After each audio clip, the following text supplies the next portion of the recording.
Trending ang paghaharap ni Kim Chiu at Paulo Avellino at Janine Gutierrez, Jericho Rosales sa birthday party dinner ni Garlic Garcia. Siyempre naman, ang hindi inaasahan nangyari nga sa isang gabi at ang saya-saya ng ibang mga fans na sabi nga nila, the world is healing. Pero siyempre, may mga fans pa rin hindi tanggap ang pagkikita, paghaharap ng apat.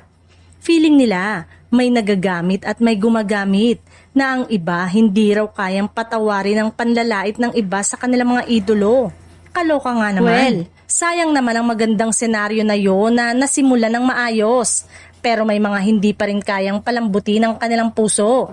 Samantala, kuhang-kuha rin sa video ang pagyayakapan ni na Paulo at Jericho at ang pagkaway naman ni Janine kay Paulo. Sabi ng iba, awkward daw pero feeling naman ng ilan, hindi dahil ang mas nakikita na nung mga oras na yon ay pareho na silang masaya na may kanya-kanya na silang partner.